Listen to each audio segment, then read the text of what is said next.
Hello to everyone, welcome back to my channel Balaji with Ketaki.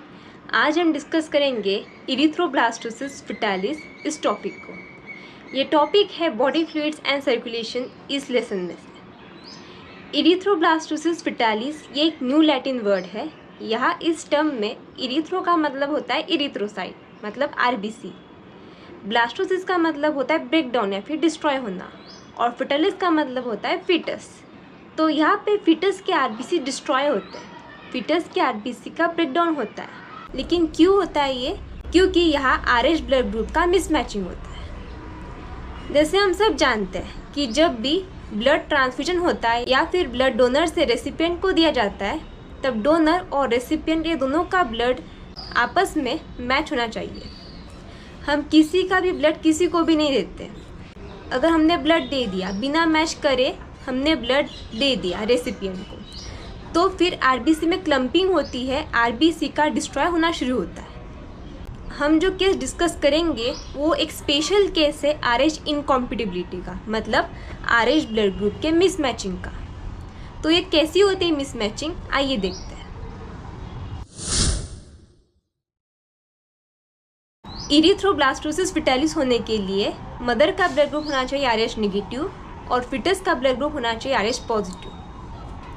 Mother का blood group है RH negative, मतलब mother के RBC पे कोई आरएच एंटीजन्स नहीं है, और फिटस का ब्लड ग्रुप है आरएच पॉजिटिव, मतलब फिटस के आरबीसी के सरफेस पे आरएच एंटीजन्स प्रेजेंट है। तो through out the gestation period, through out the pregnancy period, mother का ब्लड और फिटस का ब्लड ये दोनों ही सेपरेट होता है with the help of placenta. Placenta की वजह से ना ही फिटस का ब्लड मदर में और ना ही मदर का ब्लड फीटस में जाता है। फीटस फुली डेवलप होता है और उस बच्चे की फाइनली डिलीवरी हो जाती है। लेकिन पार्चुरेशन के दौरान, डिलीवरी प्रोसेस के दौरान पॉसिबिलिटी है कि कुछ फीटस के सेल्स या मदर के बॉडी में रह जाए। ड्यू टू सम इंजुरी और सम अदर रीज़न ये पॉसिबिलिटी है। तो जो फीटस के आरएच एंटीजेंस है वो मदर के ब्लड में एंटर हो जाते हैं। अब मदर की बॉडी इम्यून रिस्पॉन्स जनरेट करती है और एंटी आरएच एंटीबॉडीज़ बनाना शुरू करती है। ये anti RH antibodies RH antigen को ख़त्म कर देती है। आरएच एंटीजन तो ख़त्म हो जाते हैं, लेकिन ये एंटीबॉडीज़ मदर के बॉडी में रहेंगे और ये सालों तक रहेंगे। जब यही लेडी फिर से दूसरी बार प्रेग्नेंट होती है और जो फिटस है उसका ब्लड भी आरएच पॉजिटिव है, तो जो एंटीबॉडीज़ बनी थी मदर के बॉडी में during her first delivery process, तो वो एंटीबॉडीज़ प्लासेंटा को क्रॉस करके फीटस में आ जाएंगी। और फीटस में आरएच एंटीजेंस भी है और एंटी आरएच एंटीबॉडीज़ भी है। दोनों में अग्लूटिनेशन होगा, आरबीसी क्लम्पिंग होगी और आरबीसी बहुत अमाउंट में डिस्ट्रॉय होंगे।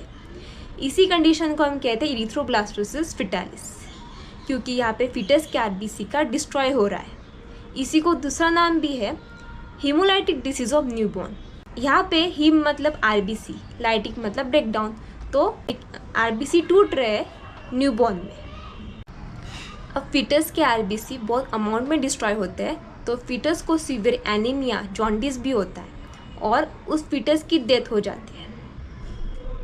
तो इसी प्रॉब्लम पे सोल्यूशन निकालते हुए हम क्या करते हैं, just after the first delivery उस मदर को विदिन 72 आवर्स हम एंटी आरएच एंटीबॉडीज़ का इंजेक्शन लगाते हैं, ताकि वो जो आरएच एंटीजेंस जो गए थे फीटस से वो ख़त्म हो जाए और मदर सेपरेटली कोई एंटीबॉडीज़ ना बनाए। फिर जो सब्सिक्वेंट प्रेगनेंसी में जो फीटस है वो भी सेफ रहता है। Hope you understood this topic. अगर इससे रिलेटेड, इस टॉपिक से रिलेटेड कोई भी डाउट्स हो, कोई डिफ़िकल्टीज़ हो, कोई क्वेश्चन हो जो आपसे नहीं सॉल्व हो रहा है, so let me know in the comment section. Thanks for watching. Thank you.